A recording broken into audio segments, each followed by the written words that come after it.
Welcome back, and today we got two brand new Civivi knives. This right here is the Civivi Cetus, and I love the overall aesthetics of the knife. I love the spear point or bayonet ground blade.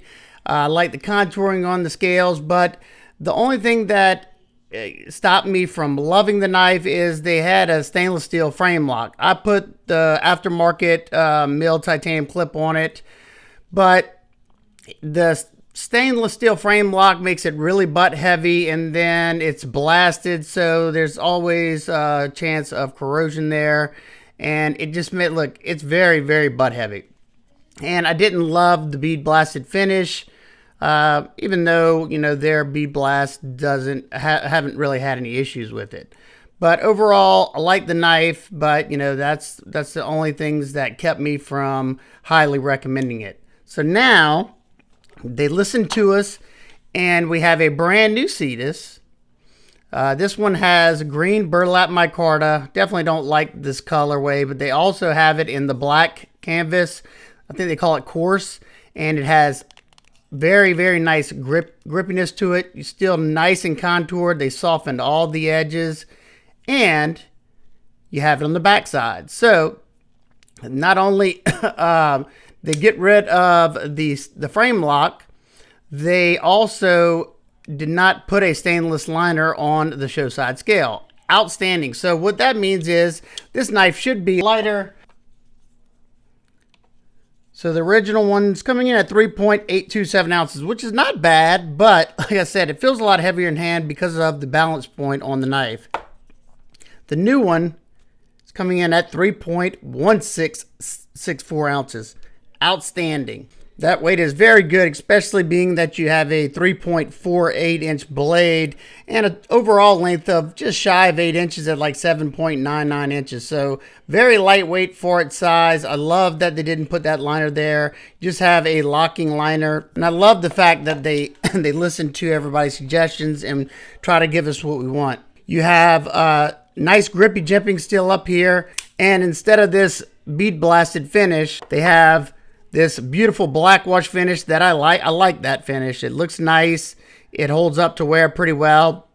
And they kept the blade steel at 14C 28N blade steel, stainless steel. I absolutely love 14C. It performs nicely. It's easy to sharpen, and it takes a stupid sharp edge.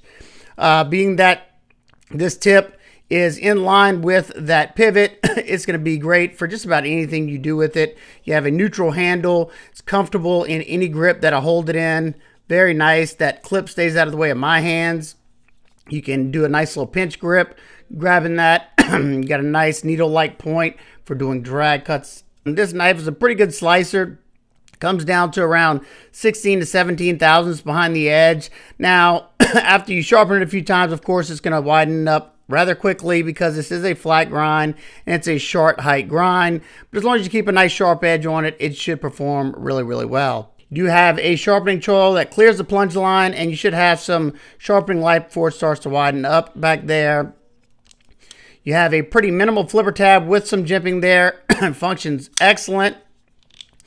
And you can also use that fuller right there that's on both sides to reverse flick it, or you can use it to slow roll it. Let's see, you can also thumb flick it. The detent is dialed in perfectly for all the deployment methods. Outstanding job. Civivi usually does a really good job with their detents. At least I've noticed that. You have ceramic ball bearing, ceramic detent ball, giving it that nice smooth action. You have blacked out hardware, Civivi branded pivot, nice and countersunk, flush with the scales, along with the two body screws, Torx T8 throughout. Awesome job. Flow through construction, two standoffs in the back right here. If you want to blow it out with some compressed air or wipe it out with a Q-tip, you can do that rather easily. The lockup on the knife is sitting at around, I'd say, 30% or so. No play up or down, left or right at all. Great job on the lockup. Access to the lock bar it's okay on this one. It's not bad because they knocked this side down right here. This sits a little bit higher, and it's not super hard to push over. I call it good. You know, not great, but not hard either. And I think it's priced well, coming in at $58. I will have links in the description if you want to help support the channel. You can use my links. If you don't want to, that's fine as well. But that is the brand new Civivi Cetus. I'm super excited about this one. My my only nitpicks with this knife, I wish they would have tapped it for lefties. I don't get why they exclude that part of the market. I just don't understand it. And then I just don't like this green colored micarta. I much prefer the black one if they're going to use this kind. But I do like the texture it gives. It feels nice in hand. Nice deep carry pocket clip that's inset into the frame. And the screws are also countersunk. Good retention and sits all the way down into the pocket. Only one other nitpick on mine, and that is the centering. My centering's off to the right just a hair. I could probably make an adjustment to fix. I could probably flex it like this. Let's see. Yep. I overflex, but now it's good. Quick size comparisons. We have the Civivi Banneret, another one that's kind of similar to this one, about identical in size, as well as the Kaiser Brad, about identical in overall length.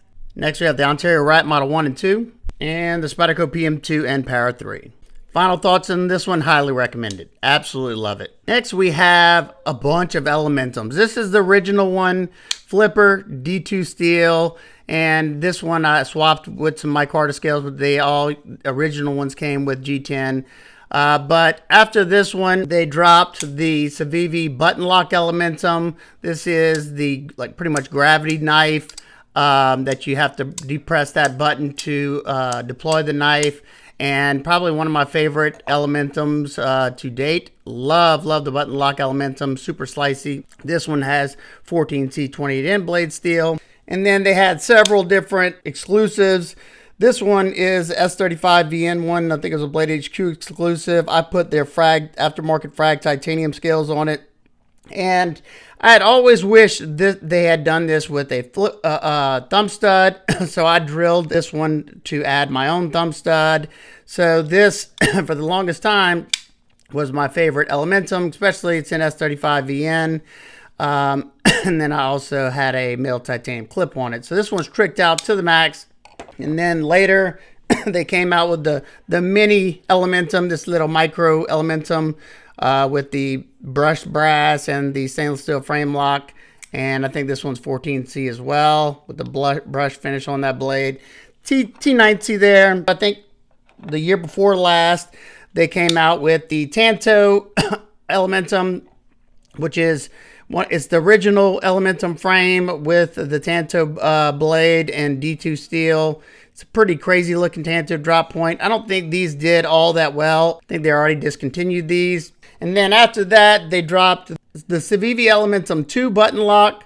And this is my favorite after the original button lock Elementum. This one has a little bit thicker handle scales. It's got the button lock, and they made it in Nitro V. So came with the stainless as well, like this one and this one and this one. So they were on the right track, at least in my opinion they were. And of course we couldn't forget about the fixed blade Elementum. I mean, how could we forget about that? And we got a brand new model. Let's clear the table and take a look at it. So like these two, the original Elementum, it came with D2 steel, and then the Tanto Elementum came with D2 steel. So when I saw they were dropping another Elementum with a different blade shape, I was like, please, please, no D2. Well, as you can see, this one has a thumb stud, kind of like the one I added, and a flipper tab. Micarta scales on it. Beautiful action, and look at that. Nice Wharncliffe blade. And I was like, please tell me they didn't use D2. Nope, Nitro V, just like the button lock, the Elementum 2 button lock. I think it looks stunning. You have that same deep hollow grind. Comes down to around 16 thousandths behind the edge. You have a needle-like point right there. Excellent for doing fine precision cutting, detail work if you need to maneuver it. Beautiful for making utility cuts. And it's a very powerful blade shape because you get the same amount of power from the heel to the tip. No matter, once you're pushing through something, it stays all the way to that tip. You get the full power. You got a nice sharpening choil. Clears that plunge. Beautiful top swedge. This thing slices like nobody's business. It's under 3 inches, so it's going to be illegal in a lot of areas. It's like a 2.98 inch blade. And total length is about 7 inches overall length, so a good size for a lot of people, for an EDC blade at least. Now, my only complaint with this is your grip area from right here to here is only 3.2 inches, which is going to exclude anybody with large, extra large hands, unless you don't mind, you know, holding it off a little bit. My medium-sized hands, I get just a good enough grip, but I'm a little cramped by that finger, that flipper tab. You have Torx T8 hardware throughout. Everything's countersunken flush. You got a lanyard hole, shadow box scales, just meaning that the stainless liners sit a little bit proud. Now they did round them over so they're not uncomfortable when squeezing them. I mean, I've tested a lot of Elementums and none of them really gave me that much of an issue. Deep carry clip. Now, something I was really hoping they would have done on this one and on this one and on this one. Come on, Civivi. You know you should have tapped it for lefties as well. I don't get that. Why? Why are you excluding that part of the market? You're losing money here. I don't get it. I mean, it's not like you couldn't do it. It's just 2 more screws. Tap them. So sorry, lefties. I don't know if they do left-handed versions or not, but this one's definitely not lefty friendly. Your jimping is, call it medium traction jimping. It's a little bit wider spaced. I preferred the finer stuff, but you know, it functions. So you still have that same heavy skeletonization on the top and bottom. Flow through construction, 2 standoffs in the back. You can blow it out with compressed air just like the other one. The action is dialed in perfectly for the thumb studs, flipper tab, reverse flick. All of them dialed in nicely. Ceramic ball bearings with a ceramic detent ball. Excellent job with the action. Your lockup is sitting at around, I'd say 30% or so. Super, super solid. No movement whatsoever on this one at all. Let's get a weight on all of them. This is the original, coming in at 2.7. Tanto coming in at 2.8. And the Wharny coming in at 2.712. So this one is just a smidge heavier than the original, but nothing you would notice. Quick size comparison with the Elementum button lock and the original Elementum.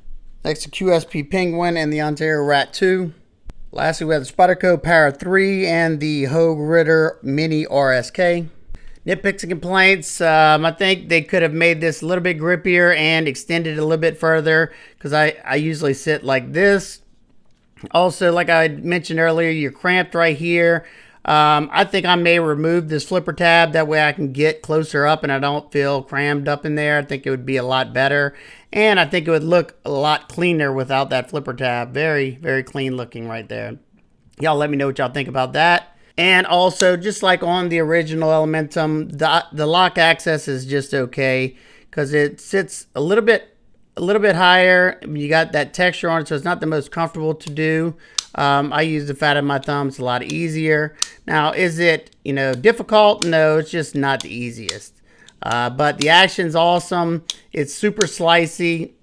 It's fairly comfortable in hand. Like I said, if you remove that flipper, it'd be better. And I think it's an overall attractive knife. And these right here will run you $55. I think that's an excellent price for Nitro V and the micarta, all that. I will have this one linked as well, and if you want to help support what I do here on the channel, you could use those links. If you don't want to, that's fine as well. Let me know what you think about both of these. Do you plan on picking up either one of them? I think these are 2 home runs. I know they had another model that they dropped today as well, but it just didn't really do anything for me. It was a Tanto. But yeah, I'd love to hear y'all thoughts. If you have any questions, comments, concerns, please leave them down below. I hope everybody's having an absolute amazing day. I will see y'all on the next one. Peace.